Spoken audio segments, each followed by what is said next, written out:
El pan de la palabra. El pan de la vida. Alimento bajado del cielo para nutrir al pueblo de Dios que como peregrinos caminamos al Padre. Eterna eres Jesús, y también resurrección. Ven a nuestras almas en profunda comunión, en profunda comunión. Ven a nuestras almas, porque somos todos tuyos, Señor. Partimos el pan de la fraternidad, el pan de la unidad, el pan de un pueblo que trabaja, de un pueblo que se esfuerza, de un pueblo que le gusta cantar, de un pueblo que le gusta celebrar, de un pueblo que le gusta hacer fiesta, de un pueblo que también a veces como que no camina como debe caminar. Pero el Señor nos conoce, el Señor nos ama, y por eso al trozar este pan y al compartirlo en esta mesa de amigos y de amigas, y sobre todo de familia, reconozcamos y reconozcamos la presencia de Dios que acompaña y guía. Palabra que alienta, palabra que sostiene, que sea para ti y para mí pan, alimento. Buen provecho. La primera lectura de este domingo está tomada, seguimos leyendo el libro de Hechos de los Apóstoles. Vamos al capítulo 10 y versos 25, 26, 34, 36, 44, 48. Así que vamos en ese capítulo 10 viendo varios versos distintos que nos van presentando nuevamente a Pedro. El domingo pasado apareció la figura de Saulo que llegaba a Jerusalén y lo que sucedió con él. Hoy retomamos a la roca, a Pedro. Cuando Pedro entró, Cornelio fue a su encuentro y se postró a sus pies. Pero Pedro lo hizo levantar diciéndole: levántate, porque yo no soy más que un hombre. Después Pedro agregó: verdaderamente comprendo que Dios no hace acepción de personas y que en cualquier nación todo el que le teme y practica la justicia es agradable a él. Él envió su palabra al pueblo de Israel, anunciándoles la buena noticia de la paz por medio de Jesucristo, que es el Señor de todos.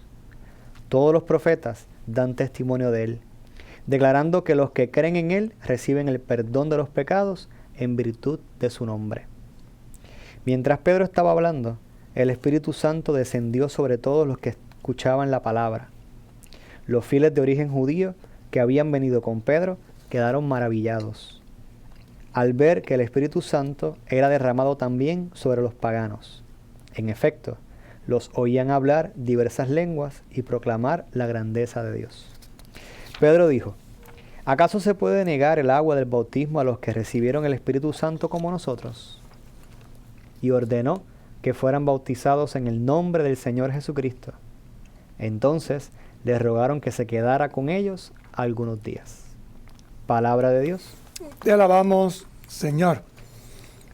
Durante toda la Pascua leemos o escuchamos el libro de los Hechos de los Apóstoles. Recuerden que hay dos libros que narran hechos. El libro de los Hechos de Jesús, escrito por Lucas, y el libro de los Hechos de los Apóstoles, escrito por Lucas. Lucas también. Hay 4 evangelios que narran hechos, pero Lucas escribió 2. Los Hechos de Jesús y los Hechos de la Iglesia. En este texto, y recordemos que Lucas es el evangelista de las misiones, por lo tanto va a presentar cómo la iglesia se va abriendo a lo universal. Por eso ustedes se van dando cuenta que poquito a poco va presentando una serie de textos que van preparando, después de la venida del Espíritu Santo, a esta iglesia que se lance al mundo, a esta iglesia en salida.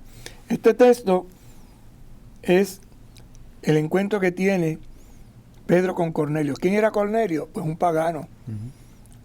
Que un día estaba en su casa, tuvo una visión en la que el Señor le invitaba a comer y dijo: yo no voy a comer de eso. Y Pedro también tuvo la misma visión, porque no comían animales impuros.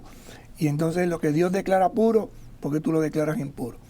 Y entonces sale a buscar a Pedro. Y aquí es donde se nos narra el encuentro. Dice que cuando Pedro entró, Cornelio fue a su encuentro y se postró a sus pies. Hay un encuentro interesante. Pedro entra en la casa de un pagano. Entra. Esto supone un gran escándalo, porque los judíos no visitaban la casa de los paganos. Para que ustedes vean cómo los confines de la tierra ha llegado a la victoria de nuestro Dios. Es decir, a lo impensable.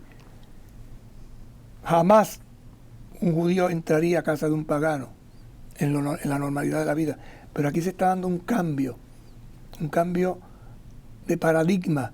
Jesús lanza a la iglesia por otro rumbo, recordando que esta iglesia en un principio la mayoría son judíos. Aquí es que empiezan entonces a adentrarse los paganos, los que no eran judíos. Ese encuentro entre Pedro y Cornelio, ambos han recibido una visión, y Cornelio, quizás sin saber o sin captar todavía el mensaje completo de esa visión que ha tenido, que lo ha dejado, más que dándole información, lo ha dejado desconcertado, manda a buscar a Pedro. Pedro llega y lo primero que hace es postrarse delante de él. Quizás pensando, bueno, este es el que me puede salvar, este es el que me va a aclarar lo que no entiendo, a través de esta persona es que voy a obtener aquello que tanto deseo. Sin embargo, la actitud de Pedro es contundente. Automáticamente le dice: levántate, no soy yo más que un hombre. Por tanto, quítate de la mente quizás eso que te has metido, quítate de la mente, ¿verdad? Quizás esa visión de que a través de mí vas a poder obtener o alcanzar, porque yo soy como tú. Yo, si algo te puedo dar, como ha sido la predicación de Pedro en estos capítulos anteriores de Hechos de los Apóstoles, lo que te puedo dar no es otra cosa que el nombre de Jesús. Si algo tengo, es a Jesús muerto y resucitado. Entonces lo que tengo, te lo comparto, y será Él quien obrará en ti. Y entonces el encuentro cambia, ¿verdad? Se vuelve distinto. No es el típico encuentro de dos jefes de Estado que se saludan mutuamente, que se reconoce, que se premian uno al otro. No es el encuentro de un esclavo con su amo, o no es el encuentro de alguien que llega lleno de poder y con una autoridad imponiéndose, sino alguien que acaba de llegar, el jefe de la casa acaba de postrarse delante de él, y su expresión es decirle: levántate, que yo soy como tú. Vamos a hablar de lo que luego verá Pedro, que es la visión que él ha tenido y la visión que ha tenido Cornelio. Es interesante también ver un dato objetivo, ¿verdad? Y es que Pedro se convierte. No solo se convierte a Jesús, reconociendo que Jesús es el Hijo de Dios, reconociendo que Jesús ha resucitado, sino que se convierte en el concepto de que esta experiencia de Jesús es para todo el mundo. Porque no quería comer de aquel mantel que estaba cayendo y de los animales porque eran impuros. Y la frase: lo que Dios ha declarado puro, tú no lo declares impuro. Por eso dice, agregó Pedro, cuando ve este gesto de este hombre que se acerca, verdaderamente comprendo, recibe la sabiduría. Exacto. Que Dios no hace acepción de personas. Primera enseñanza. Dios no hace acepción de personas. Dios no quiere a uno más que a otro. Algo que está metido en mucha gente, ¿no? Es que me quiere a mí, a los demás no los quiere. Eso no es así. Dios quiere a todos por igual. Y que en cualquier nación, y ahora empieza a especificar, todo el que lo teme y practica la justicia es agradable a Él. ¿Qué quiere decir todo el que le teme? El que lo ama. Que practica la justicia, el que busca el bien. Por lo tanto, en cualquier parte del mundo, una persona que haga el bien está en los caminos de Dios, cosa que algunos no acaban de entender y aceptar. Por eso esa carta de Fratelli Tutti, donde el Papa nos habla de esa fraternidad universal, no es tan fácilmente comprensible para muchas personas, porque todavía tenemos ese concepto: es mi Dios, mi pueblo, mi gente, los demás, bueno, ya veremos. Puedo tener condescendencia, sí, pero tú allá y yo acá. Es como estos que dicen, perdonen la frase que voy a utilizar, ¿verdad? Pero para que ilustrar, porque a veces los ejemplos, yo no soy racista. Tú sabes que yo no soy racista, pero no me pongas un negro al lado. Exacto. Hello. ¿Dónde me perdí? ¿Dónde me perdí? ¿Qué pasa aquí? No. Yo no tengo nada en contra de esa persona, pero... Entonces la iglesia no está para restar, sino para sumar. No está para dividir, sino para multiplicar. Nuestro Dios revelado en Jesucristo es otra cosa totalmente distinta a lo que estamos acostumbrados. Pedro había tenido una experiencia personal, ¿verdad?, con Jesús, una experiencia de escucharlo, de caminar con él, de verle hacer milagros, de ver cómo entrega su vida en la cruz, cómo muere, una experiencia ahora pascual de un resucitado que se hace presente en medio de la comunidad, que cumple con todo aquello que le había dicho a sus apóstoles, a su iglesia. Entonces ahora él se da cuenta que es aún mayor porque mi experiencia fue una, pero la experiencia del otro, también de Dios, es otra distinta. Entonces yo me tocó la parte de que Jesús me llamara personalmente y que le conociera, pero me doy cuenta ahora que este también, por otro camino distinto, ha llegado al mismo sitio. Y yo pensaba que era yo el privilegiado, el que era yo el que había, y sin embargo reconozco que el Señor no tiene esa limitación o ese juicio que he pasado yo. Veo que todo aquel que le ama y cumple, a Dios le agrada. Y veo entonces ahora, y sigue diciendo, que así como le envió su palabra al pueblo de Israel y les ha anunciado la buena noticia, también esto se ha hecho presente en esta persona que tengo delante de otra forma. Entonces es esa apertura a que el camino que yo recorrí para llegar hasta Dios no es el que tengo que obligar a todos a pasar, porque quizás ellos recurrieron otro camino. Y es interesante porque comienza a darte la clave de lo que es la universalidad en la experiencia de Jesús. Él no niega lo que es.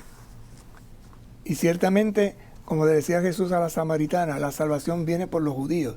Porque las Escrituras Santas, y es lo que él hace aquí en este discursito, ¿verdad? Él hace una relectura del Antiguo Testamento, lo que él conoce, de sus libros santos, pero deja la puerta abierta. Por eso él dice, verdaderamente comprendo que Dios no hace acepción de personas y que en cualquier nación todo el que lo tema y practica la justicia es agradable a él. Gran principio. A Dios se le agrada siempre y cuando se practique la justicia, no importa dónde esté, que le tema. Y ahora habla de su experiencia. Él es judío, por lo tanto, él envió su palabra al pueblo de Israel. Reafirma su identidad.